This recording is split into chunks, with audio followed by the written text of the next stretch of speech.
Chapter 9, Silent Rain. UFOs sighted over China intercepted by aircraft of unknown make or model and shot down in wilderness. Crash site found abandoned but signs of fighting nearby apparent, sources in Chinese government say. String of suspected alien abductions in France ends as GIGN raids wilderness compound.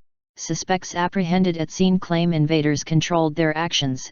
Insanity pleas expected during trial. Asterisk. 2:40, April 16, 2015, Skyranger hangar.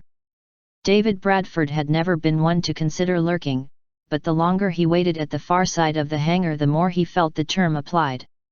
He stood ramrod straight out of force of habit and perfectly still beside the door leading the command center with his eyes locked on the door leading to the access stairwell.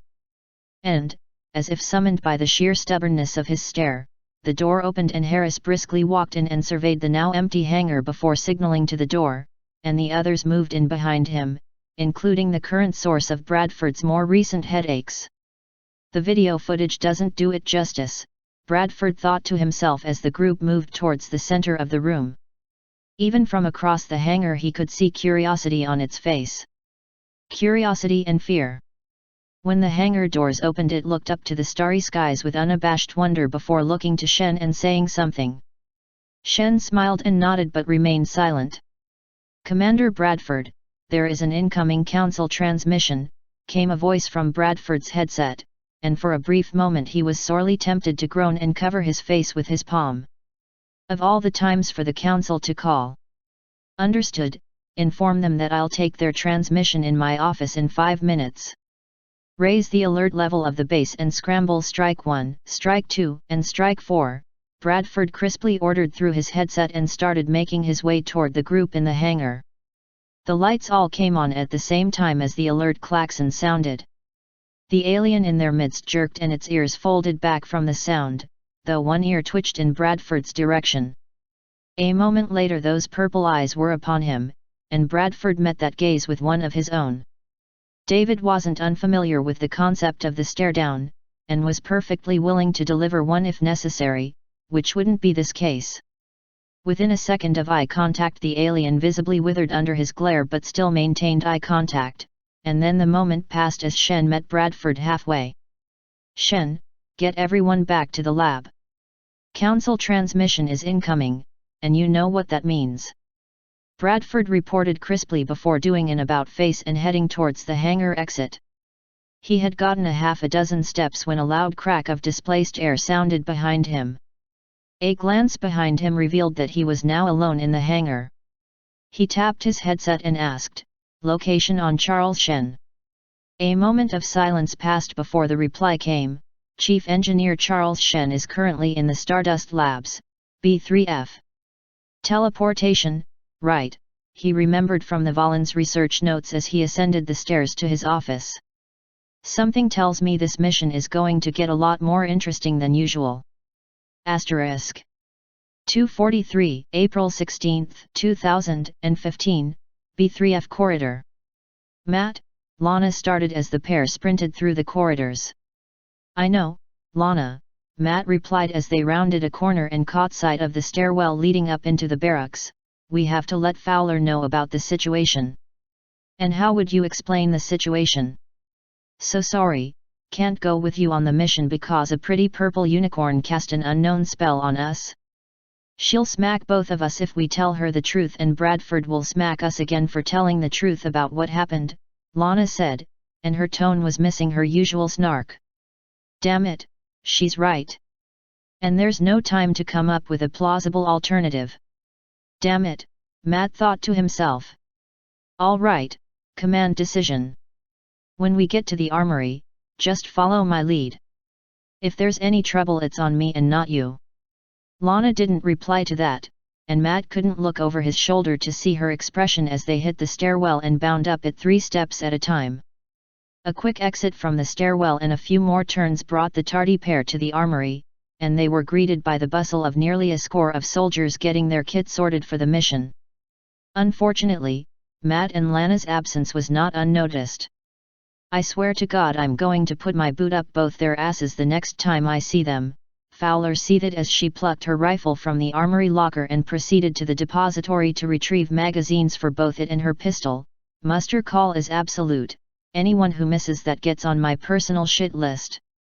Matt braced himself for the verbal thrashing as he stepped up to Fowler, but she pointedly ignored him and continued to rant, in case you knuckle-draggers hadn't noticed, I'm in a bad mood, and the only thing that will get me out of that bad mood is the unlikely possibility that all of Strike 1 is miraculously on the Skyranger at the start of the operation. Command decision time. If we don't suit up and meet them at the Skyranger, Strike 1 will be under strength for whatever the mission is. If we join them they'll be full strength but we'll have to risk whatever Twilight's spell was. Matt's mind began to crunch the best and worst case scenarios, and made a decision. Lana, prep our armor and kit, I'll gather our guns and ammo, Matt hissed at Lana, and when she started to object, he turned back, this is on me, just do it. Strike 2 stacked up and filed out of the armory, followed by Strike 4, and through hours and hours of practice, Lana and Matt were able to get their kits together and join the end of the stack as Strike 1 departed for the hangar. Not one member of Strike 1 acknowledged their presence as they tabbed towards the Skyrangers. It seems we're persona non grata because of our late arrival, there will be hell to pay when we get back. The crew chiefs for the 3 Skyrangers waved each team to their respective ride. Strike 4 would launch first, followed by Strike 2, then Strike 1. Matt and Lana were the last in the stack to enter the Skyranger, but Fowler stood at the base of the ramp and glared towards the hangar entrance. The crew chief for the Skyranger ran up the ramp and began to check and recheck all the harnesses for the boarded members, but stopped just before he got to Lana and Matt and turned to the lieutenant on the ramp. Sir, we're leaving in 10 seconds. Get inside now. Fowler turned and headed back inside the Skyranger, her displeasure clearly apparent on her face. Is there a problem, sir? Lana asked tentatively, and Matt sucked in his breath. Please don't think she's being sarcastic. Please. The reaction from both Strike 1 and the crew chief was not what Matt expected. The soldiers sitting beside Lana and Matt would have jumped out of their seats if they weren't harnessed, while everyone else whipped around to stare at the two like they had just materialized out of thin air. The crew chief was the first to respond by checking their harnesses and heading back to the front of the craft, though he gave both soldiers a dubious expression while he did so. Fowler's reaction was to simply give the two a flat look before taking her seat and strapping into the harness. As the ramp closed and the Skyranger taxied to the launch pad, Matt gave Lana a silent look. What the hell was that about? Lana's only response was to shrug. Asterisk. 250, April 16, 2015, Mission Control. Bradford looked up at the massive holographic globe as he structured the briefing for the soldiers in his mind. I hate that we don't have more time to collect intel or brief the soldiers more than we do. Every mission feels like I'm throwing them into danger blind. The globe continued to lazily spin and Asia came to face the commander. His eyes quickly fell upon Hong Kong and again he had to resist the uneasy feeling the mission was giving him. He had always felt uneasy with the missions that XCOM routinely handled, but this particular assignment was making his insides roil. The door to the armory opened and the first of the strike teams made their way across the command center towards the hangar. That's Strike 2, McKenna, Bryant, Holiday, Beecham, Roland, Enderton and with Uther in command.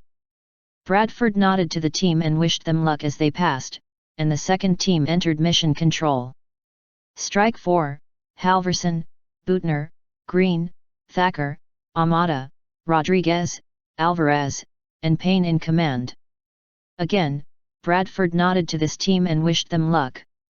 Another 8 soldiers filed out from the armory, and Bradford repeated the process with them. Strike 1, Drzymski, Anderson, Lee, Potter, Henderson, with Fowler in command. The door to the hangar closed behind them and Bradford turned back to the spinning globe, though he couldn't quite keep the doubt off his face this time. It feels like I'm missing something. Something important. Bradford, Shen, the engineer's voice filtered into Bradford's ear, sounding tired and a little concerned. Bradford here, I read you. Did you manage to finish the production model remote weapons in time? Ah, yes, I did, came Shen's reply. 3 of the new shivs should be ready for the mission, and I hope they'll prove useful. I had one question regarding the mission though. Did Corporal Harris or Private Jenkins join the mission? I didn't see them, no, Bradford admitted, and that flare of doubt spiked uncomfortably. Why feel doubt now? It's too early in the mission for that. Were there any problems back at the lab? Ah, no problems so to speak. It can wait until the mission is over. Good luck, Commander. And with that, the line closed and Bradford turned back to the globe just as the Skyrays launched and headed west. The communications officer prompted Bradford and he switched his headset to the command channel. Our mission area is in a suburb of Hong Kong. We've received intelligence that an organized crime syndicate has been offering an alien artifact for sale on the black market, and the source of this intelligence has managed to procure this artifact and is offering it to us instead. Intelligence on the device itself isn't complete, but it was certain that it is intact and in working order, so retrieval of the device is our top priority. On cue, the communications officer brought up the map of the suburban area for the operation. A large cemetery with a neighboring temple, some single-story buildings on the road nearby, and an empty parking lot filled the monitor in front of Bradford, and he began to relay his instructions to both the strike teams and the Skyrays. Big Sky, you will deliver Strike 1 to the parking lot. Kingfisher, Ominous, you will remain in a holding pattern in the event that the extraction gets complicated. Strike 1, your civilian contact can be found near the temple beside the graveyard. The alien artifact is priority, but retrieval of the civilian is an optional objective. There is also the possibility of interference from the criminal element, so don't assume any human present is civilian or friendly. Good luck, command out. Asterisk. 6:25, April 16, 2015, Hong Kong. The Skyray roared over the graveyard with its VTOL engines before coming to a rolling landing in the parking lot. The ramp dropped to the asphalt and Strike 1 boiled out of the aircraft and sprinted for the nearest cover in the barren parking lot. Big Sky, Strike 1 actual, we're clear. Fowler reported. Solid copy, Strike 1. Command, Big Sky. Strike 1 is on the ground, we are assuming overwatch now, Big Sky reported as its VTOL engines flared as it lifted off and disappeared into the evening sky. With their eyes in the sky now firmly established, Strike 1 moved from cover and headed towards the graveyard entrance. Strike 1, Big Sky. Thermal imaging puts one human male outside the temple, looks like that might be your guy. Copy, Big Sky, Fowler said, and called for a halt as they approached the entrance to the cemetery. All right, I want no chances taken on this. 3 and 4, she indicated to Potter and Henderson, the 2 marksmen in the squad, I want you 2 on that building and covering the street and as much of the cemetery as you can. Yes, I know the damned trees will be in your way, but we shouldn't be out of sight for more than a minute. 7, 8, I want you 2 camped out to cover the entrance of the cemetery. We absolutely cannot get bottled up here if it comes down to a fight. Lana and Matt nodded at their assignment. The rest of you are on me. Let's get this guy and get out. No muss, no fuss. With all orders given, Strike 1 split up. The marksman dashed across the deserted street and scrambled up the fire escape to the roof of the store across the street. 1, 3. We are in position, no contacts. Matt and Lana chose a position just inside the graveyard, along an elevated walkway that would give them a good line of sight on the entrance, limited line of sight on the street running beside the cemetery, and plenty of cover to go with it. 1, 7. We've got the entrance covered. 1 copies. ETA on the objective is 2 minutes. Asterisk. 6:30, April 16, 2015, Mission Control. Bradford watched the visual feeds from Big Sky like a hawk as Strike 1 split to cover the graveyard. It was a sensible move, especially with the risks involved in the mission. Considering the lack of hostiles so far, moving the entire squad was less important than securing their exfiltration route. Despite the potential incident that occurred in the hangar, this mission is going smoothly. Too smoothly. Again his instincts prodded at him that something was going to go wrong, or already had and he had missed it. Strike 2-3, command. Check your 2 o'clock. Bradford said, and the marksman complied. While uncommon, it wasn't unheard of for Bradford to issue orders to the soldiers in the field in the event of emergency or new objectives, and they had learned to trust his instincts. Still, it's best to keep my hands off most of the time. The unit leaders don't need me micromanaging their men for them. Copy command, Potter confirmed, and his armor cam showed a long and deserted street. Looks all clear. Strike that, I have 4 contacts moving in 2x2 formation towards the graveyard entrance. They look human, small arms, no armor and black suits. Big Sky, can you confirm? Strike 1, Big Sky. Confirmed 4 human contacts heading towards you. Copy, Big Sky. 3. Keep eyes on those targets but hold your fire. 7, 8. Get into position and take them out silently if you please. Solid copy, 1. Jenkins, on me. 7 said, and both he and Jenkins moved to a better vantage point to ambush the would-be ambushers. Wait. Jenkins? Bradford thought with a start, and a chill ran down his spine as he recalled the events from earlier in the evening. I saw all the strike teams go to the Skyrays and I did not see those 2 in the group. Fowler, Drzymski, Potter, Henderson, Anderson, Lee. 6 names, 8 soldiers. I distinctly remember 8 soldiers leaving the armory. Shen specifically asked if I saw them and I know I didn't. What the hell? What the hell? David Bradford was as detail-oriented as commanders came, and he was absolutely certain that he had recognized 6 of Strike 1's soldiers, but 8 had left the armory. Something big is going on here.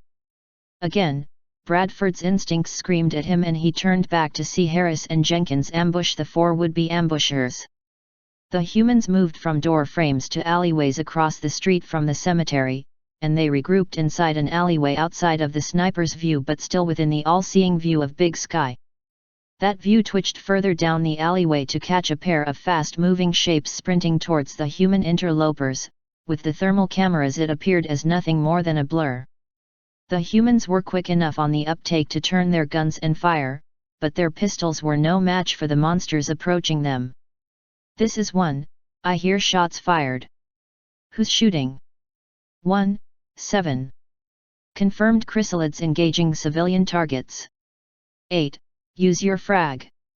At this point all 4 of the black-suited humans had died gruesomely, and the chrysalids had begun to hunch over the corpses.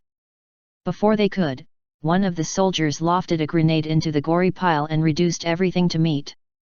The chrysalids survived however and began to stumble and limp away to new targets, only to be chased down and dispatched with shotgun blasts. Bradford had seen enough. Big Sky, command. Start thermal scans in and around the temple, starting with neighboring blocks. Ominous and Kingfisher, deploy your packages and prepare for close air support. Strike 1, command. Get that asset and get out of there, now. A chorus of acknowledgements flooded the radio, and Bradford turned away and switched channels. Get Charles Shen on the line right now. Asterisk. 6:33, April 16, 2015, Hong Kong. Matt flicked his rifle over to full auto as he covered the alleyway that the chrysalids came from. Lana pumped another shotgun blast into each of the chrysalids before giving the mutilated humans a quick look to make sure none of them would rise again. These guys are down for the count. Lana reported as she sprinted across the street and back into cover beside Harris. Strike 1, Big Sky, their observer started, and the hurried tone and raised voice didn't mean anything good. You have multiple contacts moving in on your location. Thin men, chrysalids, and floaters. Recommend exfiltration immediately. Oscar Mike with the civilian, wait, weapons free. Fowler shouted through the comms, and the staccato reports from rifles could be heard in the distance. Instantly the radio exploded with contact reports and gunfire. "On me, Jenkins!" Harris shouted as he sprinted back to the elevated position they had prepared earlier. Two loud reports came from across the street, and the two snipers reported kills over the comms. Harris and Jenkins slid into cover and began to search for targets, when the radio crackled again.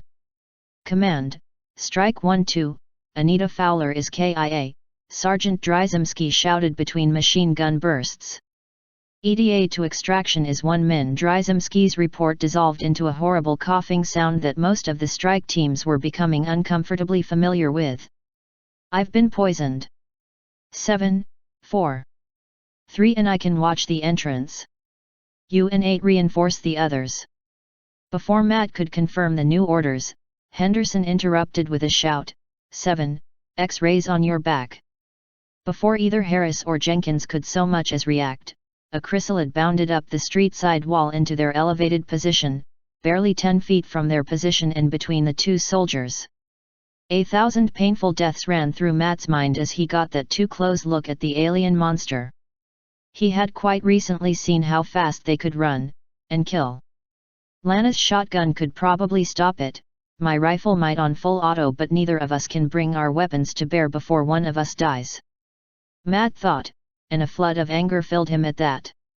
Matt's anger at the situation turned into shock as the chrysalid sped up, and leapt off the elevated walkway and into the graveyard without so much as looking at either soldier. A second chrysalid leapt up near where the first had and scuttled along the path and passed by Lana close enough for her to touch it, but completely ignored the two soldiers as the previous one did. A second passed, which seemed to stretch on into eternity before a trio of thin men added themselves to the mix, taking cover positions alongside Matt and Lana as though they weren't even there. "We'll wonder what the hell is going on later, for now deal with the thin men.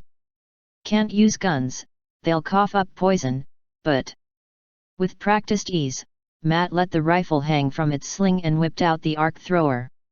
2 trigger pulls later and 2 of the thin men were down without so much as a fight. He turned to look at Lana only to see her flip her shotgun over into a barrel hold and execute a beautiful golf swing that connected with the last thin man's face and sent it tumbling over the railing and onto the lower level. She flipped the shotgun around again and caught it by the stock, then went sprinting after the chrysalid further down the path. "Shot wide, damn it!"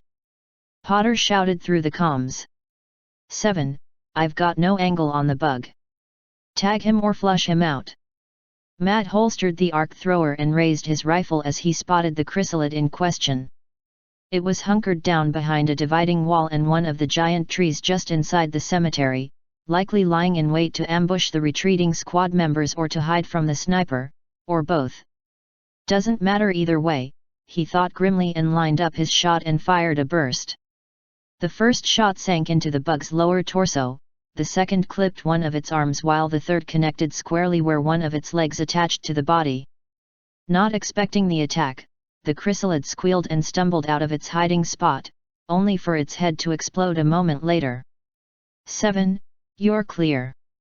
Move up and we'll cover you. On it. Matt shouted as he vaulted the railing and dropped down to the lower level, stopping only to put a pair of bullets into the thin man Lana had punted before moving to the gravestones for cover. The staccato reports of rifle fire were almost constant now. 2, 7. Status. 2's out, this is 6. We'll be at the exit shortly. And just as he predicted, the remaining squad mates appeared. Lee and Anderson were retreating in good order, while a third figure had Dryzemski's unconscious form over his shoulders. The third figure was a Chinese man with a shock of white hair and goatee and a rather vicious-looking scar on the side of his face. He also wore the same black outfit that the hostile humans had worn. So that's our civvy, Matt thought, and was mildly impressed that he was carrying the unconscious soldier rather than bolting and getting himself killed. He also was aware enough to move during covering fire. Smart man. Matt's evaluation of the civilian was cut short when he spotted another chrysalid bound out from a row of tall gravestones and sprint towards the retreating soldiers. He tried to line up a shot, but this chrysalid was either smart or lucky, as it weaved between the gravestones and kept the retreating soldiers between itself and Matt. Lee saw the chrysalid approach and began to panic as he switched to full auto and began to hose down the bug, but it wasn't enough. One clawed hand slapped the rifle aside while the second tore out his throat. A gurgle came through the radio as Lee fell, and the bug stood over the dying soldier to commit one of the most horrifying things any human had ever witnessed: egg implantation. Or it would have if a shotgun blast didn't tear a wide chunk out of its chest and knock it to the side. It turned to search for this new threat only to get a second shotgun blast in the face. The corpse began to spasm, and Lana put one more shotgun blast into it. Command: Strike 1-8. Private Donald Lee, KIA. She reported before sprinting to the rest of the group. Damn it, Lana, stick to cover. Matt yelled as he turned to suppress a pair of thin men who appeared behind a tree to the group's right. Surprisingly, the thin men didn't fire a shot in her direction, instead directing their fire at Anderson and the civilian. One fell from a body shot by Matt, while the second was crowned by one of the snipers. Lana assumed Lee's place in covering the retreat as best she could with her shotgun, while Matt continued to take shots with his rifle from his position at the gate. Anderson, Jenkins, and the civilian regrouped for one last push, when the worst of all possible scenarios occurred. It was purely by chance that Matt saw the flicker of movement as the floater ascended above them, and a thrill of horror went through him as he saw it toss a grenade. Matt's eyes traced the trajectory of the grenade and realized it was going to land between the retreating soldiers and himself. Lana must have noticed it too as the group started to sprint towards the gate. Despite the increased speed, there was no way that any of them would survive the blast. No. I will not let this happen again. Matt's mind screamed as he leapt from cover. He moved without conscious thought as he charged for where he expected the grenade to land. The grenade landed and bounced once, at just the right height for Matt to turn his sprint into one massive kick. His boot connected with the grenade just as the retreating soldiers passed him by. Had it been something other than a grenade, it would have been an absolutely beautiful kick. Unfortunately, it was a grenade, and it detonated just under a second after the kick, knocking Matt off his feet. Oh hell, that's going to hurt in the morning, he thought as he rolled over and staggered to his feet as he rubbed his chest with his free hand. It feels like I just got kicked in the chest. Henderson had reached the gate and was taking pot shots at targets somewhere behind Matt as he staggered through and turned to provide his own covering fire, and hesitated. Jenkins, get the civvy and Dryzemski to the extraction. We'll buy you time. Matt's tone brooked no argument, and Lana offered none as she pushed the civilian into action. Command: Strike 1-7, objective is approaching the extraction zone but we are in danger of being overrun. Requesting close air support, danger close. Matt shouted into his comms as he raised his rifle and fired off a trio of shots at the pack of aliens rushing their position. The dreaded sound of his magazine running empty was offset by the chorus of replies through the radio. Big Sky copies, we are at extraction and retrieving the objective shortly. Ominous copies, fire mission danger close 10 seconds.